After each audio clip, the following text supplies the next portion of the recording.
Assalamualaikum warahmatullahi wabarakatuh. Balik lagi di alur cerita buku harian seorang istri untuk episode malam ini 11 Januari 2022 hanya di SCTP 1 untuk semua. Di episode selanjutnya terlihat Mbak Lia yang pulang dari rumah sakit karena sudah diserempet oleh mobilnya si Alia Seattle. Dia juga masih maksain dia untuk pergi ke kantor Cahaya Nanda. Di sini juga Mbak Lia juga berusaha untuk sampai ke kantor Cahaya Nanda. Terlihat Mbak Lia juga mau berdiri juga dia susah karena masih lemas. Tiba-tiba datanglah warga di sana dan dia juga membantu Mbak Lia. Lalu terlihat di sisi lain Pak Fajar yang lagi menunggu Mbak Lia. Dia juga masih melihat jamnya masih kurang sedikit, dia masih menunggu Mbak Lia. Lalu di sisi lain Nana yang selamat dari gangguan dua preman ini karena ditolong oleh warga, Nana juga akan menuju ke kantor Cahaya Nanda. Dia akan mengasihkan cincin yang hilang yang pemberian Pak Fajar kepada Mbak Lia. Di sini Nana juga dia menaik ojek untuk menuju ke kantor Cahaya Nanda. Lalu di sisi lain terlihat si Alia, si Ledatel sama si Nurus Tunjung, si Priska.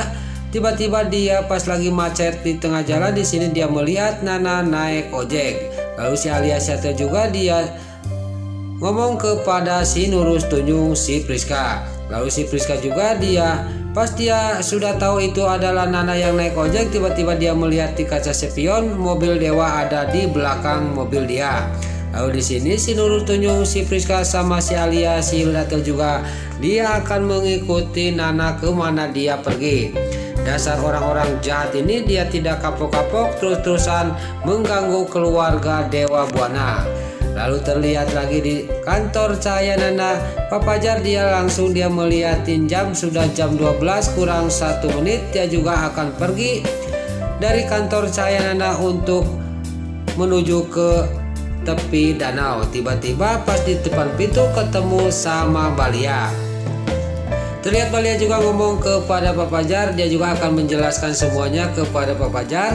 Tapi Fajar di sini ngomong kepada Mbak Lia, ini sudah terlambat, kata Pak Fajar sambil meninggalkan Mbak Lia di kantor Cahaya Nanda. Dia langsung pergi keluar dan langsung masuk ke mobil untuk menuju ke tepi danau untuk membuang masa lalu dia sama Mbak Lia. Pas Pak Fajar sudah pergi, Nana juga tibalah ke kantor Cahaya Nanda. Nana juga turun dari ojek sambil dia juga berteriak-teriak memanggil Pak Fajar. Singkat cerita, Nana juga mengikuti Pak Fajar dengan naik mobil taksi. Lalu di sisi lain terlihat Fajar sudah berangkat sama Nana juga.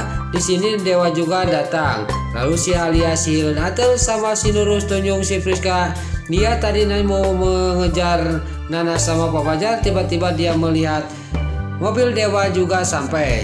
Di sini si Alia, si Ledatel dibagi dua bagian. Si Alia Seattle mengikuti Dewa ke kantor Cahaya Nanda dan si Nurus Tunjung, si Priska dia membawa mobil untuk mengejar dan mengikuti Pak Fajar sama Nana.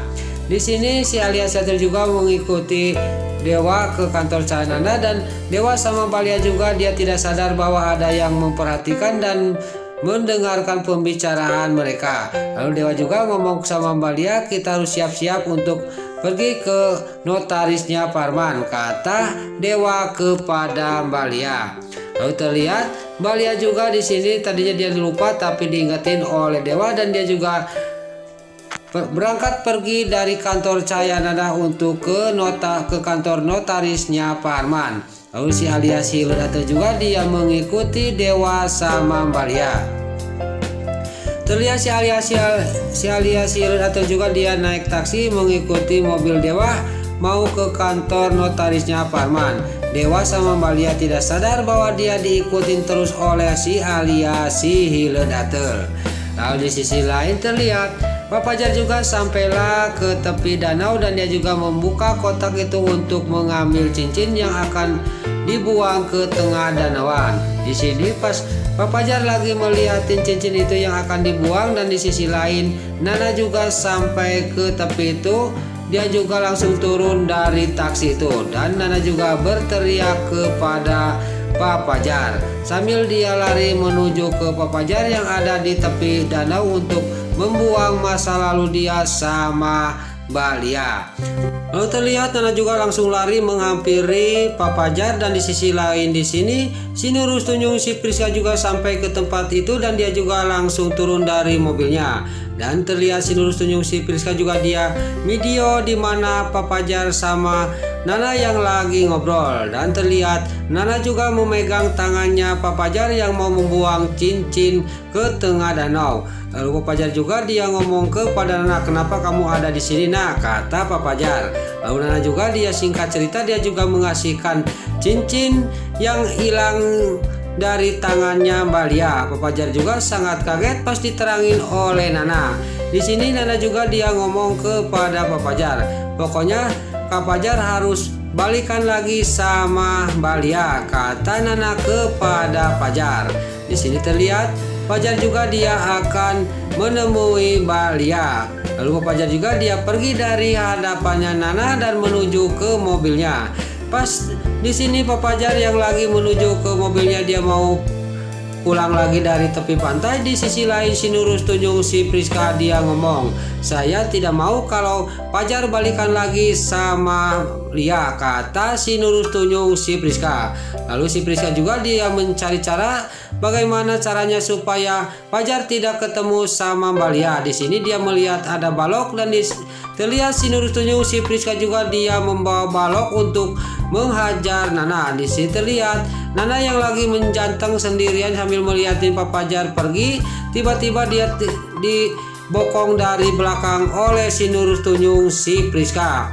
Si Priska juga dia sudah memukul Nana dan Nana juga terkapar pingsan, dan si Nurul Tunjung si Priska juga langsung lari dari tempat itu menuju ke dekat mobilnya. Lalu si Nurul Tunjung si Priska juga dia melihatin Fajar yang sudah sampai ke mobilnya, dan dia juga melihat Nana yang masih terkapar pingsan. Lalu Pak Fajar juga dia sangat kaget dan dia juga terkejut pas dia melihat ke Nana sudah tergeletak pingsan, dan dia juga langsung lari menuju ke Nana. Di sini Pak Fajar juga sangat khawatir keadaan Nana. Terlihat Pak Fajar juga langsung sampailah ke tempat di mana Nana terkapar pingsan yang sudah dipukul oleh si Nurul Tunjung si Priska. Lalu singkat cerita Pak Fajar juga langsung menggendong Nana dibawa ke mobilnya untuk dilarikan ke rumah sakit. Terlihat Pak Fajar juga sudah pergi dari tempat itu, dan si Nurul Tunjung si Priska juga di sini dia juga pergi dari tempat itu.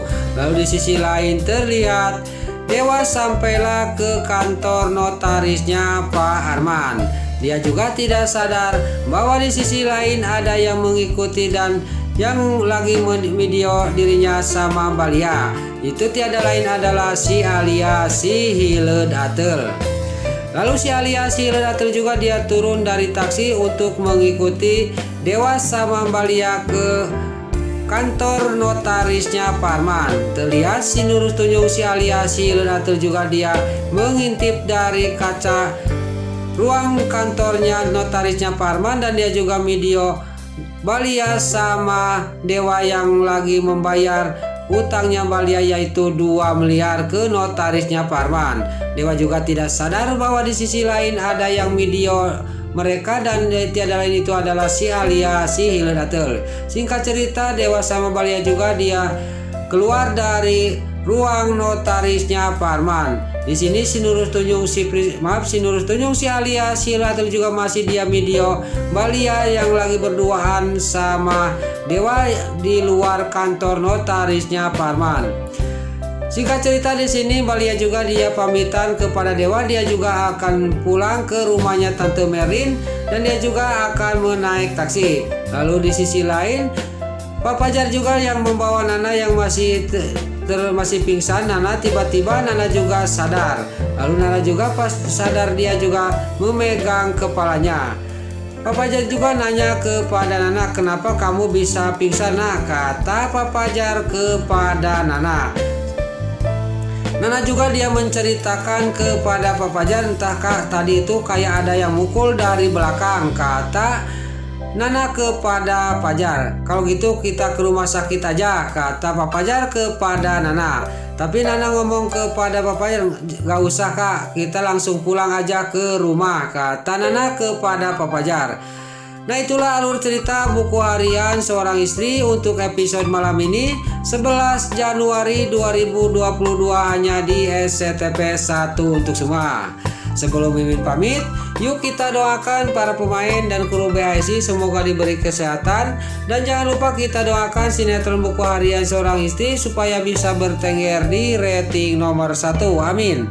Dan juga sebelum Mimin pamit, bagi dulur-dulur, mama, tante-tante, bunda-bunda dimanapun Anda berada yang baru bergabung dengan channel ini, jangan lupa tekan tombol like, komennya, dan subscribe-nya. Dan jangan lupa nyalakan lonceng notifikasinya juga ya guys. Sebelum Mimin pamit, Mimin mohon maaf kalau ada salah-salah kata dan kata-kata min balelo, lobati tatara rajong, lobati soledat karena Mimin tos ngabudah. Mimin mohon maaf. Sekarang Mimin pamit. Wassalamualaikum warahmatullahi wabarakatuh. Salam sehat selalu dimanapun Anda berada. Terima kasih.